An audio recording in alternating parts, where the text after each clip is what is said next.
नमस्कार दोस्तों, चीन और ताइवान इन दोनों देशों में तनाव इस हद तक बढ़ा है कि चाइना ने ताइवान की समुद्री सीमा में घुसकर अपनी मिलिट्री ड्रिल शुरू की है और वह ताइवान को डरा धमका रहा है। कुछ मिसाइलों का भी परीक्षण इस दौरान किया गया, लेकिन मीडिया को बताते हुए चीन के फॉरेन मिनिस्टर ने इसे सिर्फ मिलिट्री ड्रिल बताया है। ताइवान ने भी अपनी बात रखकर कहा है कि हम डरने वालों में से नहीं, हमारी हवाई समुद्री सीमा में घुसकर हमें डराने की साजिश की जा रही है, लेकिन वह समझ ले ताइवान इंडिपेंडेंट है और हर हमले के लिए वह तैयार है। तनाव का मुख्य कारण है कि चीन ताइवान को मेनलैंड चाइना का हिस्सा मानता है, वही ताइवान भी पूरे चीन को अपना मानता है। इसका मतलब इस तनाव का कुछ तो ऐतिहासिक बैकग्राउंड होगा। ताइवान के पास अपनी खुद की सरकार और मिलिट्री स्टाफ भी है। चीन ताइवान इन दोनों देशों में बना तनाव का जिम्मेदार अमेरिका कहता है कि ताइवान को हम चाहे वह मदद करने के लिए तैयार है और चीन ताइवान पर जबरदस्ती नहीं कर सकता। आइए आज की इस वीडियो में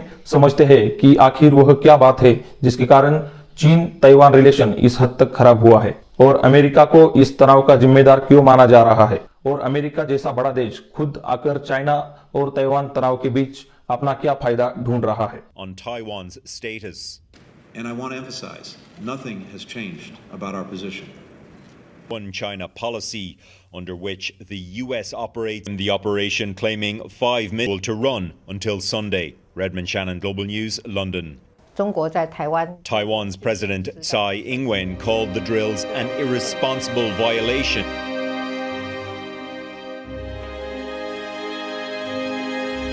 ताइवान और चीन को लेकर एक बार फिर अंतर्राष्ट्रीय स्तर पर चर्चाएं हो रही है। 2 अगस्त 2022 को अमेरिकी स्पीकर नैन्सी पेलोसी के दौरे के बाद चीन का रिस्पांस अलग ही दिख रहा है। दौरे के विरोध में चीन सिर्फ बयानबाजी ही नहीं कर रहा, बल्कि ताइवान के एयर डिफेंस जोन में 21 एयरक्राफ्ट उड़ाकर चीन ने चेतावनी भी दी है। चीन और ताइवान की यह दुश्मनी काफी पुरानी है। इसके पीछे पुराना आपसी झगड़ा इसकी खास वजह है। आगे हम ताइवान की भौगोलिक परिस्थिति और इतिहास के बारे में जानेंगे। ताइवान एक द्वीप है जो दक्षिण पूर्व चीन के तट से लगभग 100 मील की दूरी पर है। यह तथाकथित प्रथम द्वीप श्रृंखला में मिलता है, जो कि अमेरिका के अनुकूल क्षेत्र की सूची में शामिल है और यह अमेरिकी विदेशी नीति के लिए महत्वपूर्ण है। ताइवान द्वीप पहली बार 17वीं शताब्दी में पूर्ण चीनी नियंत्रण में था, जब क्विंग राजवंश ने इसका प्रशासन शुरू किया था। फिर 1895 में पहला चीन जापान युद्ध हुआ, जो कि जापान जीता था और इसी ताइवान द्वीप पर जापान ने कब्जा किया था और इस युद्ध को इतिहास में पहला सिनो जापानीज वार के नाम से जाना जाता है। आगे साल 1939 से लेकर 1945 तक पूरे 6 साल तक वर्ल्ड वॉर 2 चला और पूरे विश्व में पहली बार इतना बड़ा तनाव देखने को मिला। बहुत सी जानी गई, बहुत से देशों का नुकसान हुआ था। इसी वर्ल्ड वॉर 2 में चीन, France, great Britain, United state union के साथ मिलकर अपने विरोधी देश जर्मनी, इटली और जापान के साथ लड़े थे।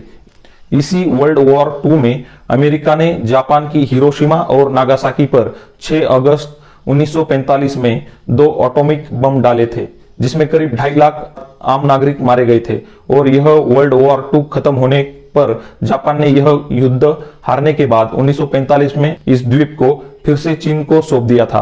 सन 1949 में चीन में 2 दशक तक चले गृह युद्ध में अंत में जब माओ से तुंग ने पूरी मुख्य भूमि चीन पर अपना अधिकार जमा लिया, तो विरोधी कम्युनिस्ट पार्टी के नेता और समर्थक भागकर ताइवान आ गए। ताइवान अमेरिका के संरक्षण में चला गया।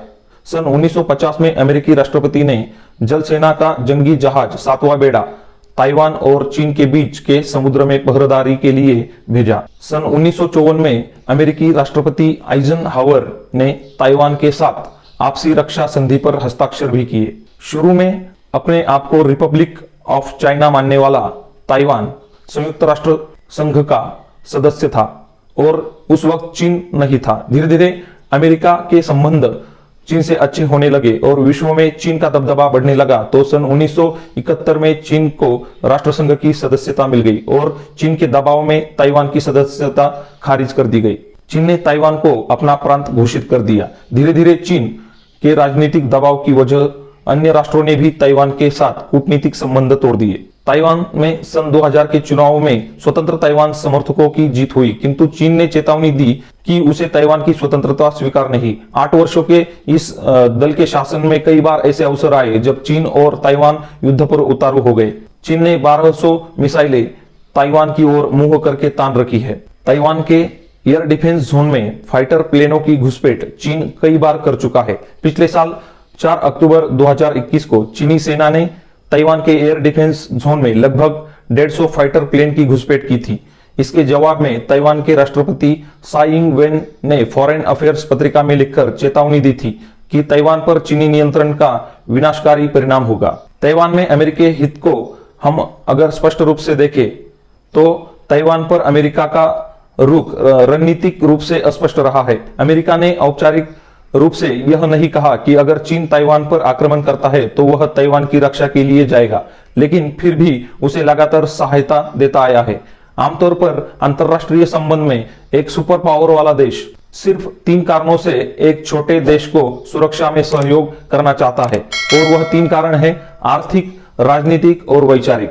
ताइवान अमेरिका का 10वां सबसे बड़ा व्यापारी साझेदार है, और अगर इस पर चीन का कब्जा होता है तो चीन को $6 अरब की अर्थव्यवस्था, हाईटेक उद्योग और सेमीकंडक्टर चिप्स उत्पादन पर नियंत्रण मिल जाएगा। अगर ताइवान पर चीन का नियंत्रण हो जाए तो चीन की मिसाइल रेंज लगभग 150 समुद्री मील आगे बढ़ जाएगी, यानी अमेरिका के और करीब।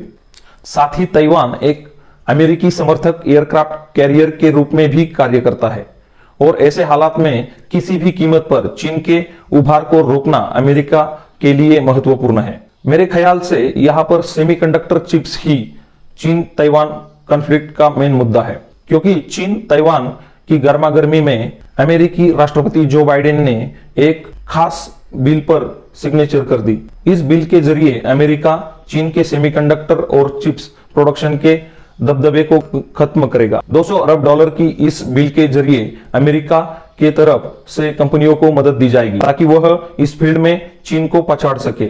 चीन और ताइवान के बीच जारी विवाद में दुनिया के सामने सबसे बड़ा संकट इन सेमीकंडक्टर और चिपों का है। चीन अगर ताइवान पर हमला करता है तो सेमीकंडक्टर और चिप के मार्केट में करीब 70% आवक कम हो जाएगी।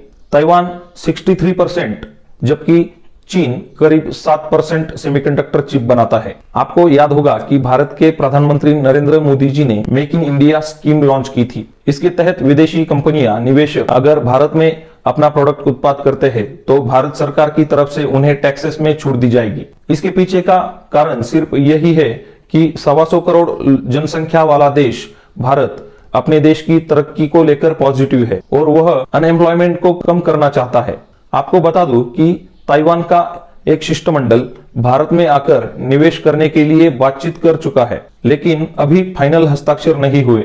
इसी बात को ध्यान में रखकर चीन ताइवान पर अपना हक बताते हुए यह सेमीकंडक्टर प्लांट ताइवान से बाहर नहीं जाने देना चाहता, क्योंकि उसे भी अनएम्प्लॉयमेंट का डर है। वह भी अपने देश की तरक्की चाहता है और अमेरिका भी इन सेमीकंडक्टर चिपों के प्लांट अपने देश में लगवाकर अपने देश के लोगों को रोजगार देने की सोच रहा है। यहाँ पर गौर करने वाली बात है कि चीन और अमेरिका दोनों भी अपने बल का प्रयोग कर अपने से छोटे देश ताइवान को डरा धमका रहे हैं, और इन दोनों देशों के बीच में फंस गया है ताइवान।